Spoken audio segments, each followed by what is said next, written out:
queridos y queridas, estamos en nuestra serie basada en la carta a los Efesios y el tema central era reunir todas las cosas en Cristo. Eso es lo que nosotros hemos estado reflexionando, que el Señor nos ha provisto de este alimento espiritual, que lo hemos disfrutado.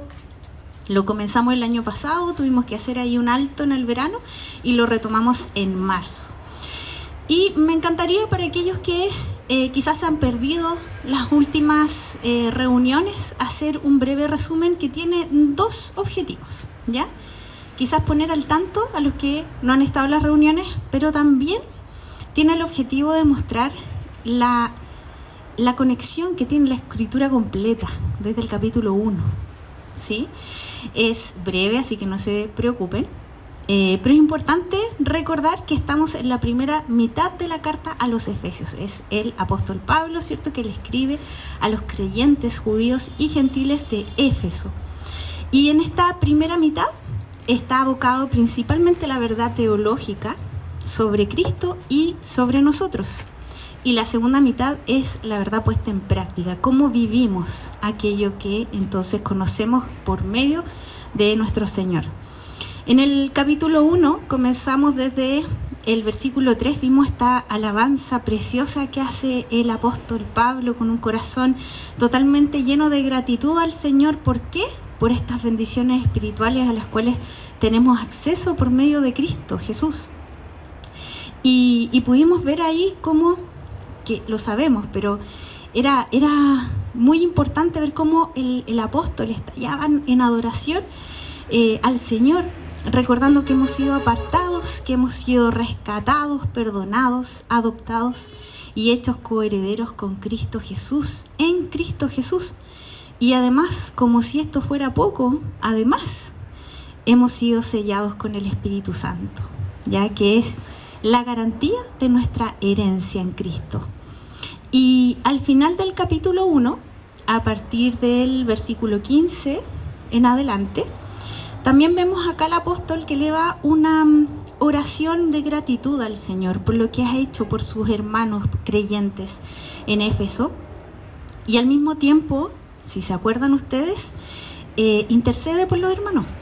¿Se acuerdan por qué intercede? Me pueden hacer con la cabecita así, no, más o menos. La Beita hizo esto. Ahí no cacho bien. Pero intercede por los creyentes en Éfeso para que ellos pudieran comprender algo, pudieran comprender la grandeza del poder de Dios, que le pudiera proveer sabiduría, que pudiera iluminar también su entendimiento, para que pudieran dimensionar ese poder tan grande del Señor que operó en nosotros, su pueblo, para resucitarnos junto con Cristo. ¿Sí? Este poder grandioso que resucita a Jesús y junto con Jesús nos resucita a nosotros, su pueblo. Y en el capítulo 2, recuérdense que los textos originales no están estas divisiones entre versículos ni capítulos, por lo tanto no es que estemos hablando ahora de otra cosa, así como cambiamos el capítulo de la historia, no. Aquí lo que hace, imagínense ustedes, un zoom. Cuando nosotros vemos el detalle de lo que está hablando, porque nos dice al final del capítulo 1 que hemos sido resucitados junto con Cristo, que hay un poder sin comparación, ¿ya?, del Señor, y que pide entonces al Señor que nosotros lo podamos entender. Entonces comienza los primeros 3 versículos del capítulo 2 a mostrarnos cuál es nuestra condición humana sin el Señor. ¿Y cuál era esa condición nuestra antes del Señor? ¿Cómo estábamos? ¿Vivitos y coleando? Muertos, muy bien. Algunos me hicieron gestos, otros me soplaron por acá. Estábamos muertos. La verdad que era una condición deplorable en la que estábamos nosotros. Y además estábamos muertos en nuestros delitos y pecados. Éramos esclavos y esclavas de este pecado. Por lo tanto, seguíamos la corriente de este mundo, ¿sí?, las ideologías de este mundo, y vivíamos conforme a un mundo caído que tergiversa el diseño del Señor. Por lo tanto, este mundo a lo malo, ¿cómo le llama? Bueno, y a lo bueno le llama malo.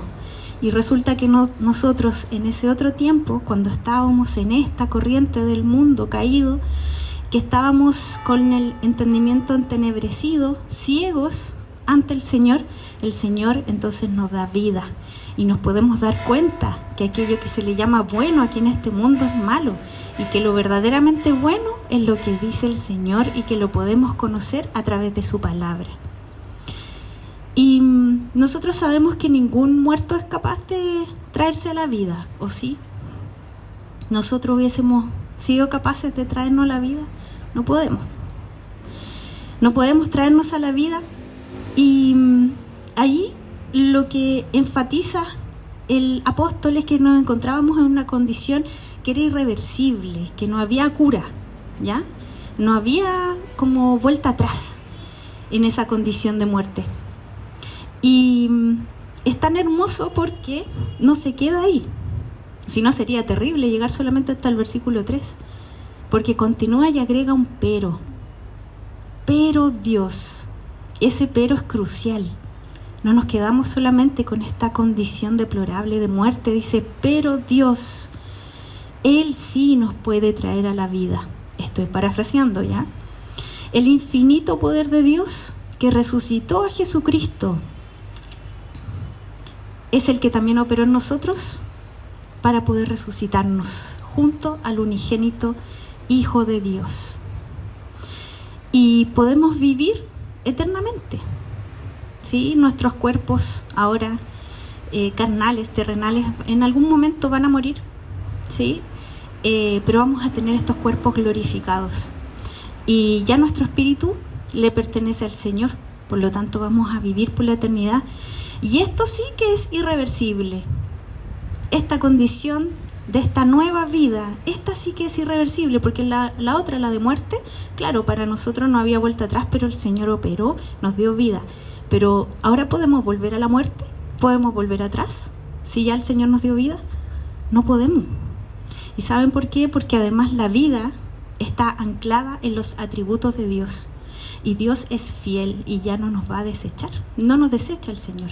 Nos adoptó, nos rescató, nos adoptó, nos hizo hijos, coherederos del reino. Y ahí podemos descansar y gozarnos en las bondades y en la fidelidad de nuestro Señor.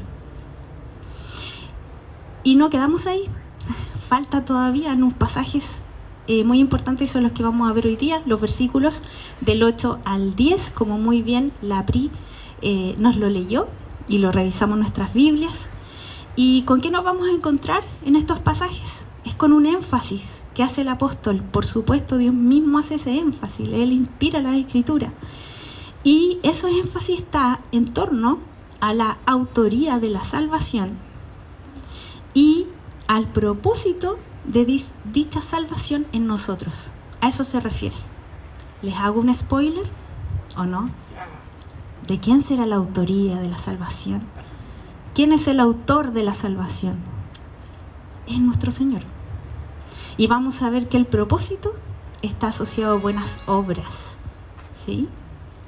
En Cristo Jesús.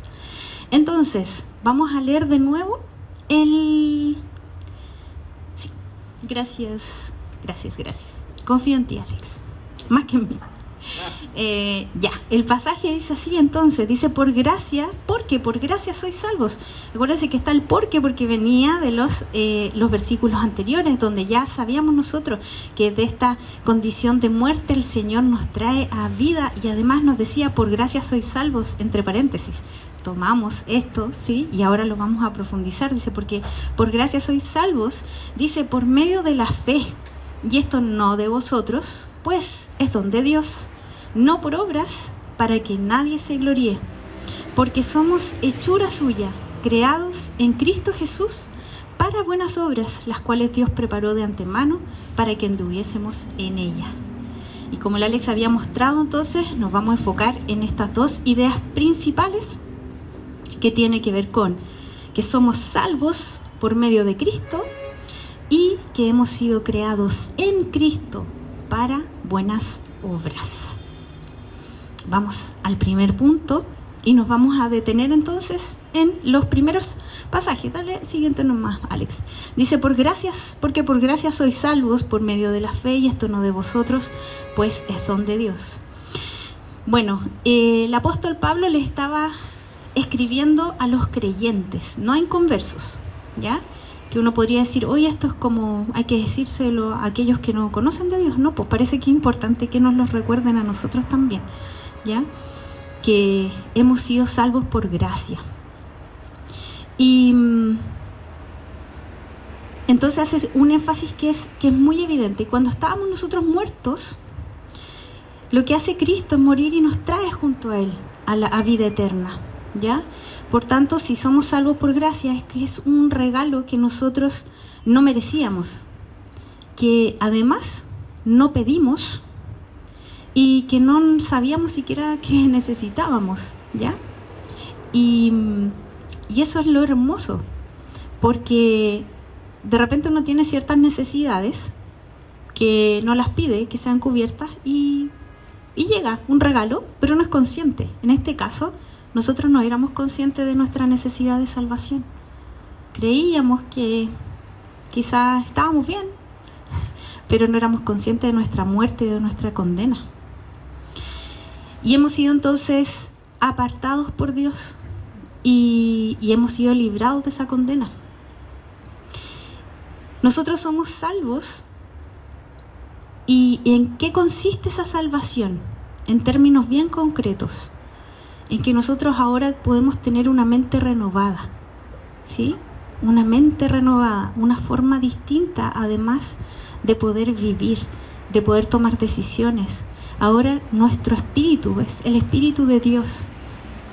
Nosotros tenemos una nueva identidad. Eso es lo que conlleva ser salvos. Nosotros no somos salvos para seguir viviendo como vivíamos antes. Nosotros tenemos una nueva identidad, y esa nueva identidad es que somos hijos e hijas de Dios. Y además tenemos la capacidad de vivir libres del control de Satanás, ¿ya? Libres del control del enemigo. Y eso es importante recordarlo. No vivamos como si siguiéramos siendo esclavos de... El enemigo ya no tiene dominio sobre nosotros. El Señor nos rescató. Por lo tanto, seguimos expuestos, obviamente, a luchas, a tentaciones. Pero Cristo ya venció. Y nuevamente, cuando decimos qué es la salvación y qué es lo que conlleva, recordemos que nosotros ya fuimos predestinados. Nuestros corazones fueron regenerados, hemos sido justificados por Cristo y hemos sido adoptados por Dios. Le podemos llamar Padre. Y actualmente estamos siendo santificados, estamos en este proceso de ser limpios, y el Señor es el que está al mando obviamente de ese proceso, y nos espera además a futuro la glorificación de nuestros cuerpos, cuando todavía estamos diciendo, Señor, ¿por qué si yo anhelo obedecerte, anhelo hacer A y termina haciendo B? Es como ese pataleo que hace también el apóstol Pablo, ¿cierto? En Romanos 7, a finales de Romanos 7, dice, ¿por qué sigo haciendo lo que no quiero? Y lo que no quiero, eso lo hago, ¿sí? Y después finaliza a finales del del capítulo 7 y a principios del capítulo 8, termina glorificando al Señor. Porque independiente que hoy sea una lucha para nosotros, nosotros somos salvos y justificados por Cristo. Lo que nosotros no podemos hacer de manera perfecta, Cristo lo hizo de manera perfecta. Y dice entonces en el versículo 8, porque por gracia sois salvos, y dice por medio de la fe. Y dice, y esto no de vosotros, pues es don de Dios. Cuando dice esto no de vosotros, aquí hay una interpelación a que no incurramos en plagio. En plagio. La salvación es de Dios, y uno puede decir, ya, pero ¿qué es plagio? Quizá a algunos se les hace más conocido el concepto, pero plagio es cuando uno copia una idea o una obra de un autor, de cualquier autor, y lo presentamos como si fuera propia. Entonces, casi que acá la invitación es, no incurran en plagio, no digan que es de nosotros cuando es un regalo de Dios, es don de Dios. Dios es el autor de la salvación. Y además dice que es por medio de la fe, no por obras. Lo deja muy claro, no por obras. ¿Cuáles podrían ser las obras? Estas cosas buenas, entre comillas, que hayamos hecho y que creamos que quizás eso nos hace merecedores de la salvación. Dice, no, no es por obras, para que nadie se gloríe. ¿Y qué gloriarse? Es presumir de tener cierta cualidad, aunque no la tenga. Si lo vemos de diccionario, presumir que tengo esta cualidad, aunque no la tenga, ¿sí? Entonces es de necios decir, sí, es que yo soy tan buena persona, por eso he sido salva. No, ¿ya? Eso sería gloriarse. Entonces, nosotros somos salvos y salvas por un tipo de fe. No es cualquier fe, es la fe salvífica. Y esa fe salvífica se sustenta en una convicción. Y es que Cristo es el Salvador. Él es nuestro Salvador. Esa es la fe que salva. Entonces el único mediador entre Dios y nosotros es Cristo y no hay más. Él es el camino, la verdad y la vida, ¿ya? Es a través de Él que podemos llegar al Padre, como dicen en Juan capítulo 14, versículo 6. En este escenario, con estas verdades que nos entrega el Señor en su palabra, puede caber incluso la inquietud de que tengamos, aunque sea una pequeña responsabilidad en la obra salvífica, como que dependa de nosotros. Yo creo que en ese sentido está como clarísimo que no, ¿o sí? Ahí es un esquema muy simple, pero que nos sirve un poco como para reflexionar en torno a eso, ¿ya? Hay un mérito humano y podríamos decir, quizás por mis méritos logro llevar a cabo buenas obras. ¿Por qué lo pongo con signo de interrogación? Porque es como, efectivamente se podrían llevar a cabo buenas obras. Porque si se dan cuenta acá, en ese esquema no está Cristo, ¿ya? Y si hacemos esas buenas obras, ¿nos podría llevar a salvación? Bueno, hay ciertas enseñanzas vinculadas a eso. Pero hay un poquito, Alex. Entonces, nosotros sabemos que no tenemos en ese sentido responsabilidad en esa salvación. Es don de Dios, como dice la palabra, el ser humano. Entonces, nosotros como pueblo de Dios, el pueblo apartado de Dios, hemos sido beneficiarios de su amor y de su tremendo poder y bondad, su grandeza, y esto es para gloria de Dios, no gloria nuestra, ¿ya? Si lo dice el Señor ahí en su palabra, dice, no por obras para que nadie se gloríe. No podemos nosotros, entonces, presumir algo que no es nuestro. Nosotros no somos el centro de la obra de salvación. De nosotros no se trata la Biblia, todo se trata de Cristo, se trata de su nombre, de su poder. Y es justamente por esto del Evangelio que genera tanto rechazo en el mundo a las personas inconversas. Genera rechazo cuando nosotros les hablamos de pecado. Me imagino que más de alguno de nosotros ha tenido la experiencia de compartirle el Evangelio a algún amigo, amiga, algún compañero de trabajo, ¿ya? Me imagino que algunos lo escuchan así como respetuosamente, pero quizás por dentro está diciendo, qué barbaridad está diciendo esta niña, ¿ya? Y le ponen, qué lindo, sí, ¿cierto? Y otros les puede así como generar tanto rechazo que como que al otro día ya ni los saluden, los evadan, no está medio loco, loca, ¿sí? Genera rechazo porque además tenemos que decir que nosotros estábamos en una condición deplorable, que estábamos muertos y que no hay ningún rol en nosotros para poder ser salvos. No nos salvamos a nosotros mismos, sino que es el Señor. Entonces, en esta cultura caída del mundo, que está corrupto, eso es malo, sacar al ser humano de su trono, ¿sí? De un mundo tan egocéntrico donde el ser humano parece rey, dueño, amo y señor. Entonces les genera mucho rechazo. Igual les animo a que aunque nos intimidemos de repente, aunque nos quiten el saludo, que no nos quiten el saludo porque agarramos una Biblia y empezamos a forrar bibliazo, ¿ya? No, que no sea por la forma. Seamos amorosos Busquemos una forma para poder compartirle, que nos escuchen, sabiendo que no es la forma la que transforma, sino que es el Señor, es el poder del Señor. Y si el Señor tiene quizás a esa compañera de trabajo, a ese familiar chúcaro todavía que no nos quiere escuchar, a ese amigo, amiga, o a esa persona de repente que nos podemos poner a conversar en una fila. Yo sé que actualmente quizás tantas filas no hay porque se hace todo por internet, pero más de alguna oportunidad nos podemos encontrar con alguien y justo el Señor quiere que le compartamos el Evangelio. Les animo, aunque sea súper bien acogido y por ejemplo después nos contacten y quieran que los acompañemos y disimulemos, uy, que eso es como lo más maravilloso, o pueden que se den vuelta y nos muestren la nuca, así que no nos interesa, no importa. Confiamos en que el Señor nos manda a compartir de Él en cualquier lugar.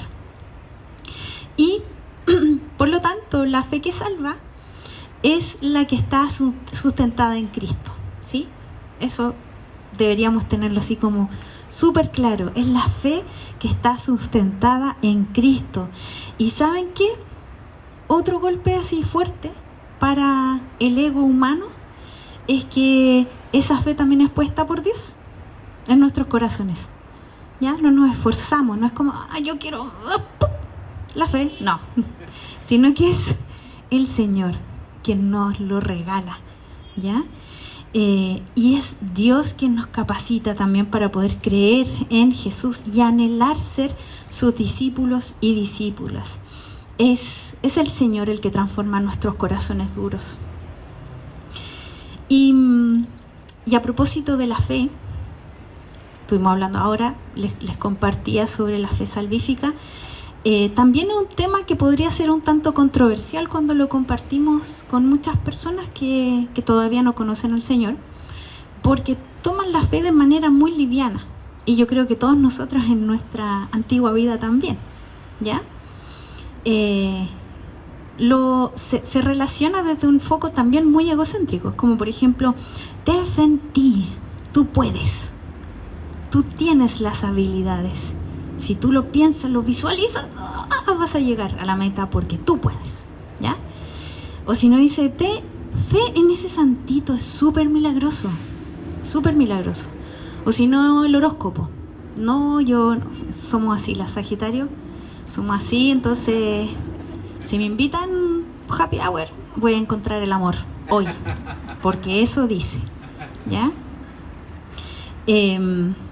O también cuando nos animan a tener fe en nuestra intuición, porque las vibras de repente son heavy. Entonces, si captan las vibras, las malas vibras. ¿Y qué es lo que nos dice el Señor sobre la fe? ¿Cuál es la definición de fe? ¿Se acuerdan? En Hebreos 11, dice que la fe es la certeza de lo que se espera y la convicción de lo que no se ve. Y en el mundo hay mucha fe en aquello que se puede ver y tocar. Si pensamos en las ciencias, se trata de comprobar todo. Es como, compruébame que tu Dios es real. Si yo no lo puedo ver, no lo puedo tocar, tu Dios no es real. Y el Señor nos dice en su palabra que la fe es la certeza de lo que se espera, es la convicción de lo que no se ve. Y nos da un ejemplo además. Y tomé el ejemplo, nos da varios ejemplos en realidad en ese pasaje, pero tomo el de Noé. ¿Qué pasó con Noé? ¿Qué hizo Noé? Que ya lo voy a decir, ¿no? ¿Qué construyó Noé? Un arca. Ya, nos acordamos, quizás más de algunos chiquititas le tocó pintar un arca. Para los que iban a la iglesia chiquititos, en la escuela dominical, Pablo, por ejemplo, varias arcas. Me imagino que pintaste o llenaste con porotitos o algo se hizo con el arca, ¿ya? Y cómo podemos ver en este caso la fe de Noé. ¿Dónde estaba puesta su fe? Porque él fue advertido por Dios. Dice tal cual así en el pasaje, en el versículo 7 del capítulo 11 de Hebreos. Dice, cuando fue advertido por Dios acerca de cosas que aún no se veían, con temor preparó el arca en que su casa se salvase. Imagínense lo ridículo que sonaba para todas las personas alrededor de Noé, que estaba construyendo un arca que por supuesto no cabía acá porque era algo inmenso, y que eso le tomaba, me imagino que todo su tiempo, era mucho esfuerzo que tenía que hacer, y la gente alrededor burlándose de él. ¿Qué estás haciendo? Y él estaba obedeciendo. Dice, con temor preparó el arca, con temor, con obediencia al Señor, porque le creyó a Dios, independiente que era algo que no veía. Quizás el sol estaba más radiante que nunca. Dijo, es que va a venir el diluvio y el sol y los pajaritos y toda la gente, jajaja, mira lo que estás haciendo. Noé tenía una convicción puesta por el Señor en el iluso, por supuesto, y fue hecho heredero de la justicia que viene por la fe.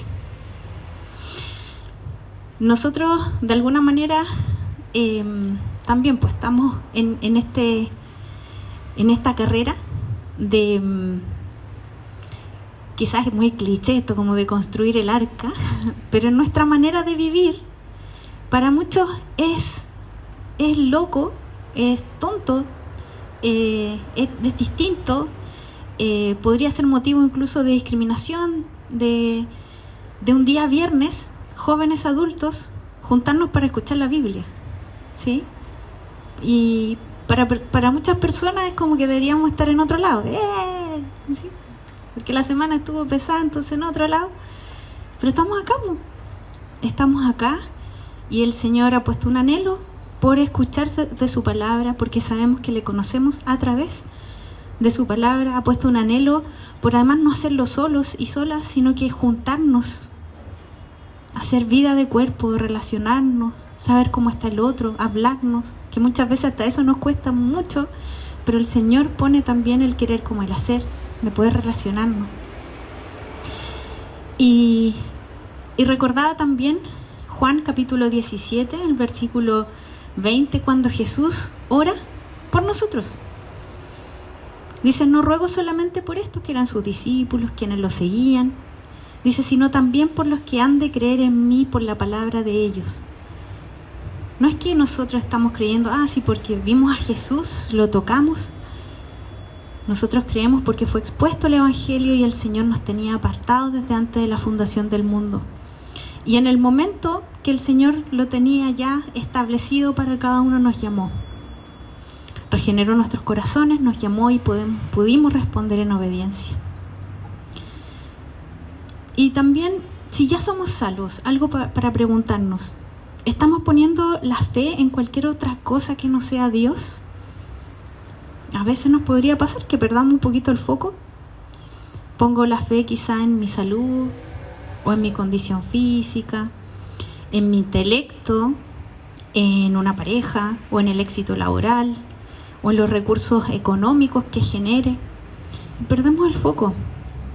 Tenemos nosotros ya el privilegio, no algo para anhelar, sino que ya tenemos a Cristo como nuestro mayor tesoro y motivo de gozo y de gratitud a diario. Y en el versículo 9 dice, la salvación entonces no es por obra humana, ¿sí?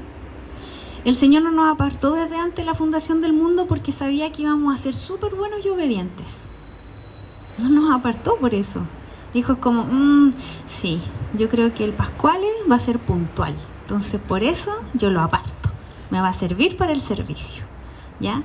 No, porque cada uno de nosotros, como aparece en la Escritura en 1 Corintios 1, del 28 al 29, lo vil y despreciable escogió Dios a fin de que nadie se jacte. Porque si la salvación además fuera por méritos nuestros, ¿cuál sería el impacto en el Evangelio? Si fuera por nuestros méritos, que yo me gano la salvación. ¿Saben a quién sacamos del escenario? Sacamos a Cristo.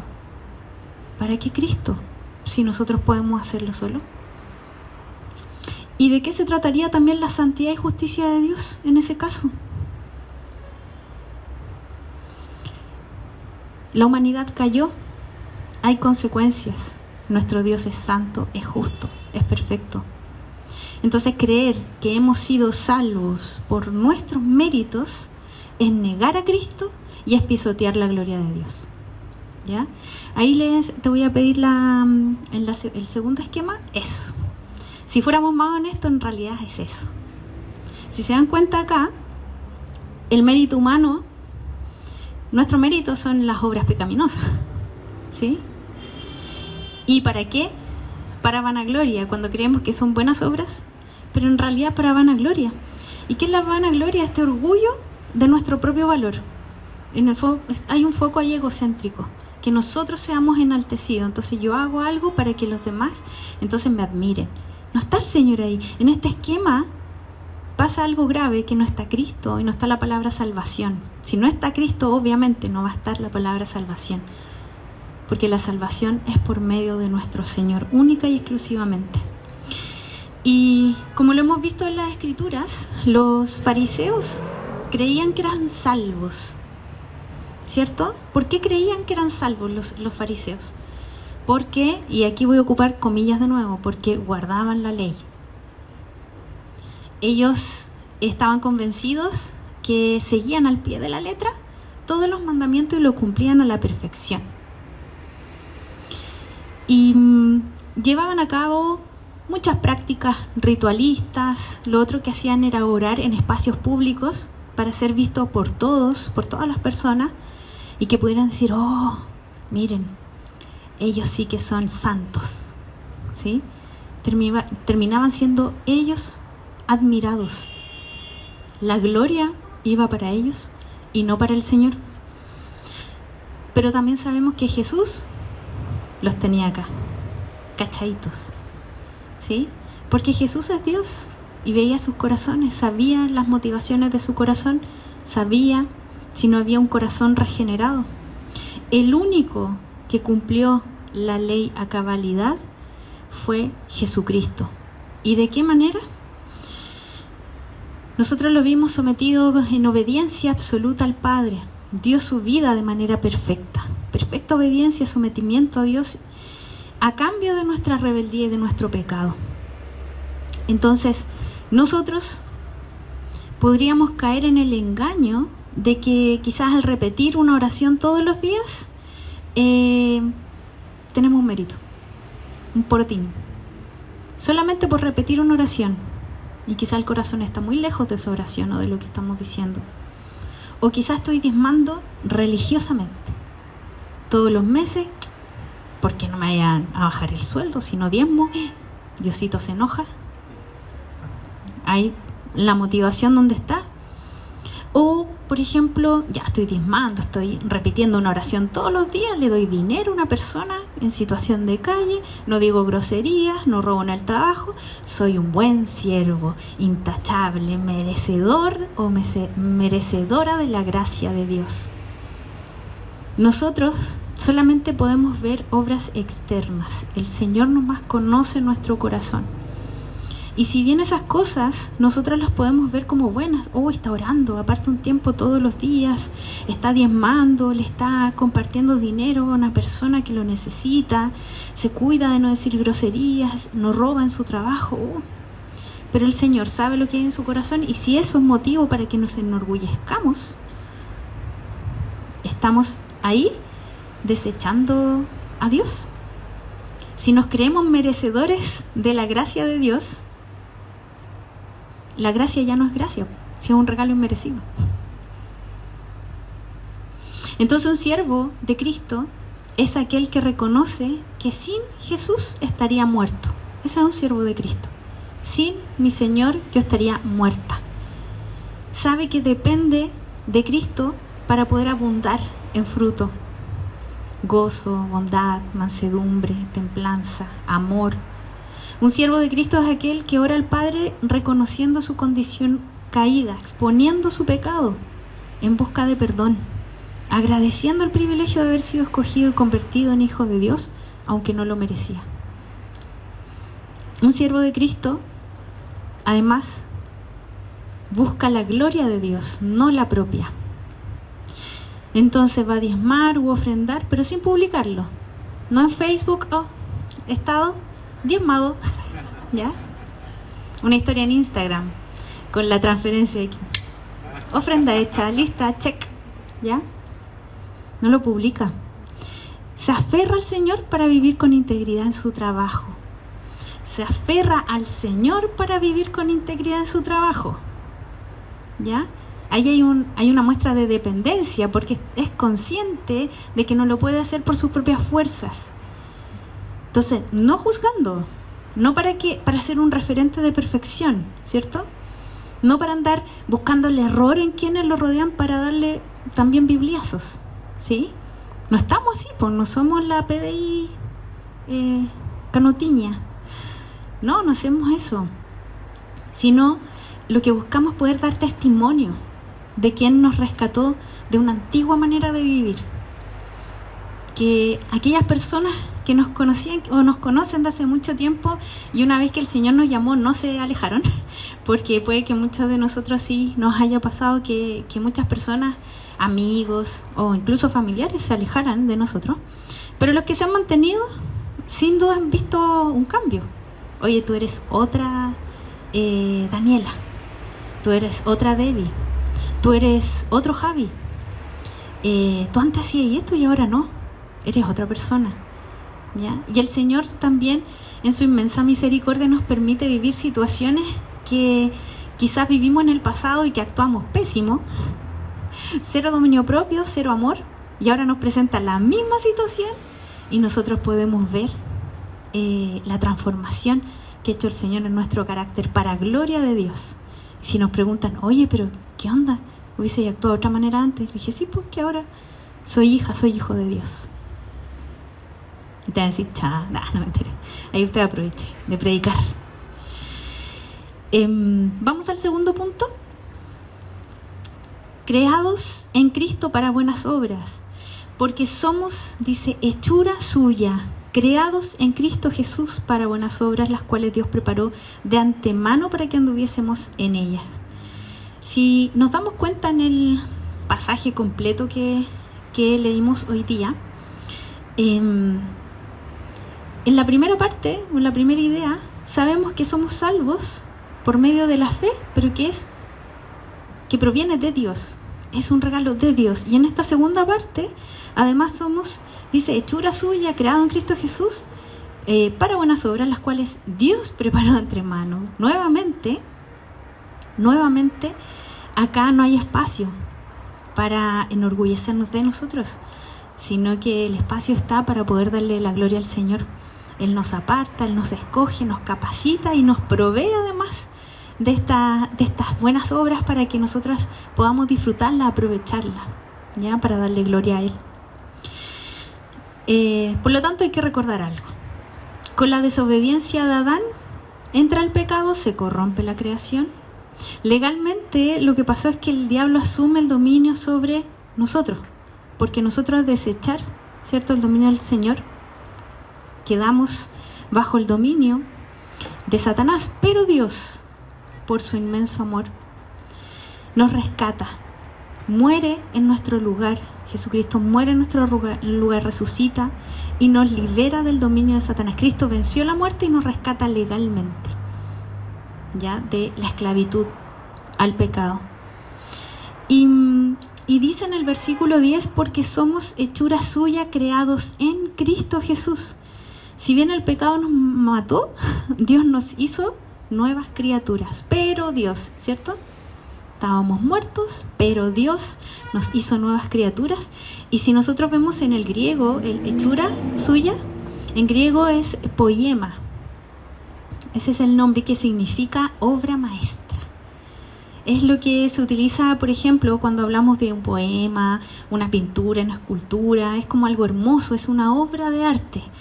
Y utiliza el Señor esa palabra para referirse a nosotros. Les digo al tiro que no es para vanagloria, así como, son una obra de arte. No, pues no es para vanagloria. Somos una obra maestra de Dios. ¿Por qué? Porque de algo muerto y despreciable e inservible hizo embajadores de Jesús en la tierra. Eso es una obra maestra. Somos una obra maestra de Dios porque fuimos creados además en Cristo. Nosotros estamos unidos a Jesús. Y unidos a Él, además de manera indisoluble. Nada nos puede separar del Señor, porque depende de Él, no de nosotros. Y ahora nosotros hemos sido unidos a Cristo, ¿sí?, para poder constituir una nueva humanidad. Y además, como nueva humanidad, tenemos un propósito.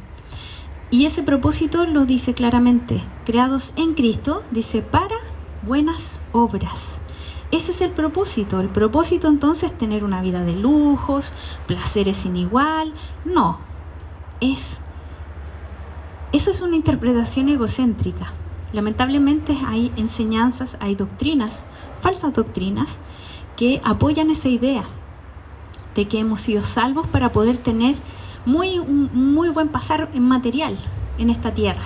Y ponen el foco en el placer, un tema bien egocéntrico. Es como que la Biblia girara en torno al bienestar del ser humano, ¿ya? Pero no, el Señor nos aparta para buenas obras. En esta nueva humanidad sabemos que todas las cosas viejas pasaron, que nuestra antigua manera de vivir quedó atrás y hoy todas las cosas son hechas nuevas, y eso tenemos que recordarlo y tenemos que animarnos mutuamente, ¿ya?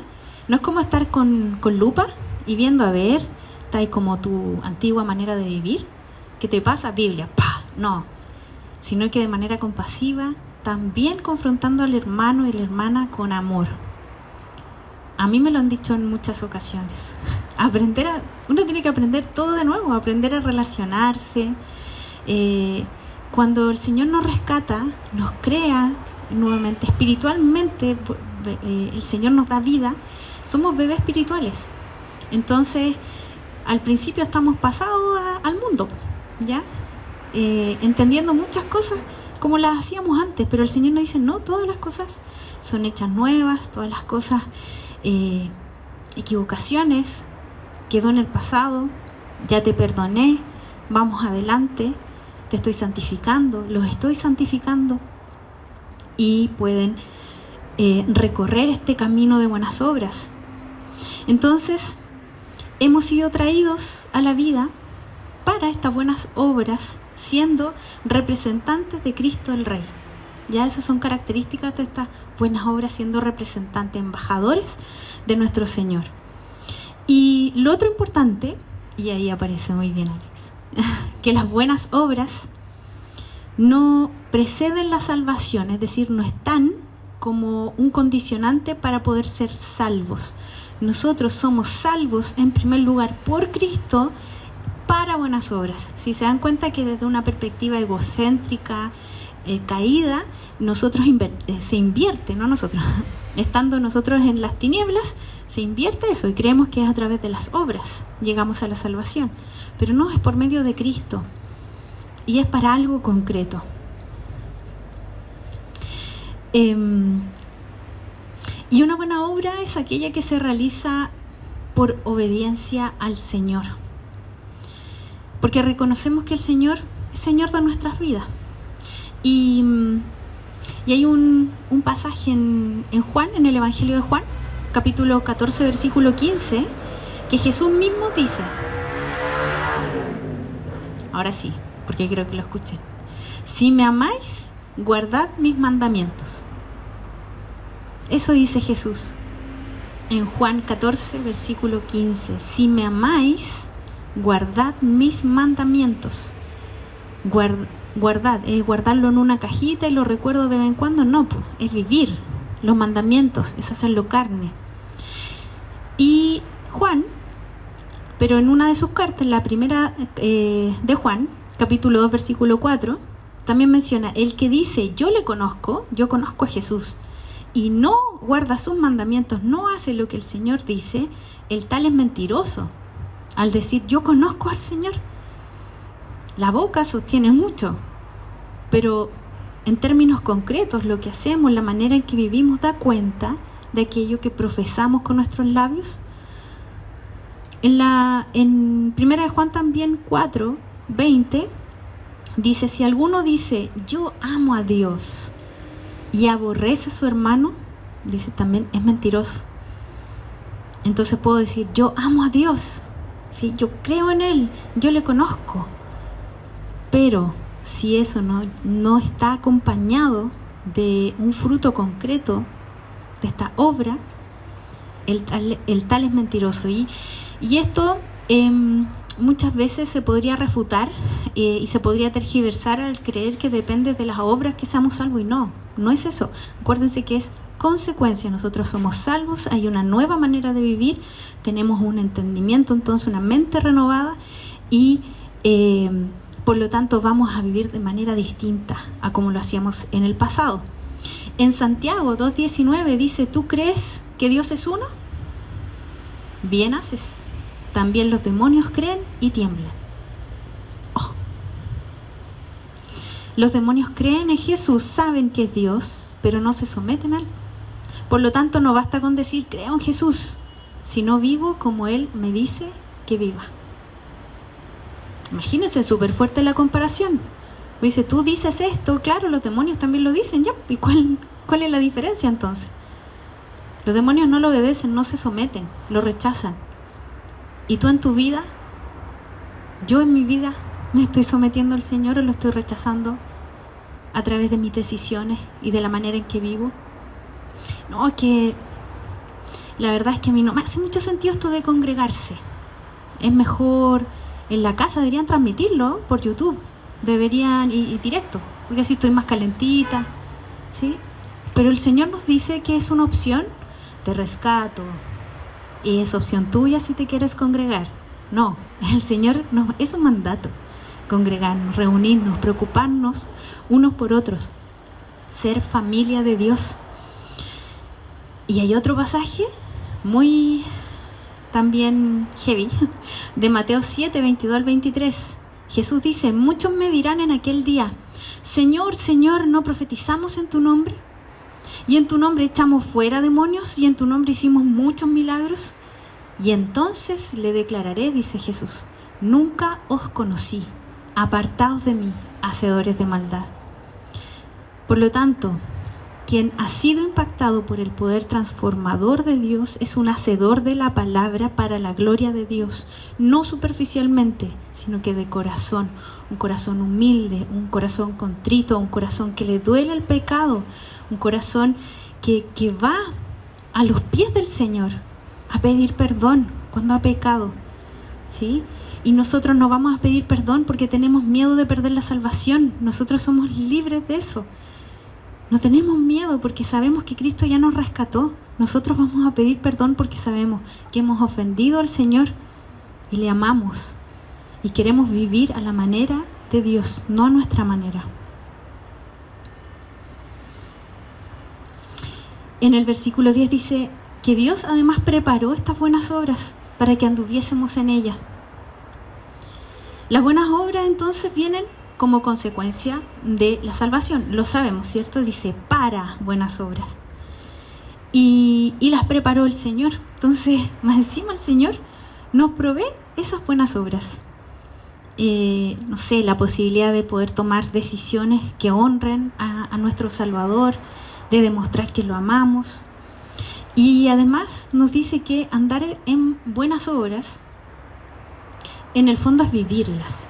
Es vivir, no es como que yo voy a destinar cada día de 8 a 9 de la mañana para buenas obras y lo demás no. Es una vida que refleja nuestra nueva identidad. Y tenemos que preguntarnos eso, pues si nuestras vidas están siendo evidencia de esta identidad en Cristo, si nuestra manera de vivir está dando cuenta también de que somos salvos, pero insisto nuevamente, tiene que ser de corazón, ¿sí?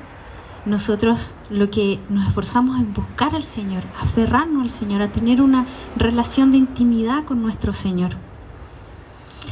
Lo que hace también el apóstol Pablo en esta misma carta en Efesios, en el capítulo 6, nos muestra algunos ejemplos concretos, ¿ya? De cómo se evidencia, se materializa el ser rescatados por la gracia del Señor y cómo el Señor provee este camino de buenas obras en que se refleja en nuestra vida cotidiana. Y, por ejemplo, nos dice que tenemos el privilegio de honrar a nuestros padres. O sea, lo da como mandato. Debes honrar a tus padres, ¿sí? Y además no pone condiciones, pues. No dice, honra a tus padres solamente si estos son buenos. No. Honra a tu madre solamente si te cuidó bien durante la infancia. No.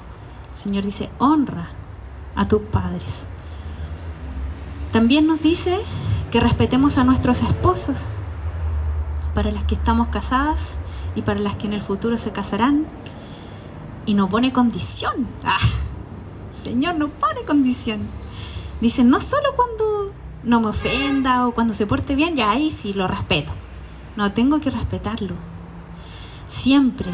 A los esposos, los que están casados, los que van a ser esposos futuro también, dice que tienen que amar y dar sus vidas por sus esposas.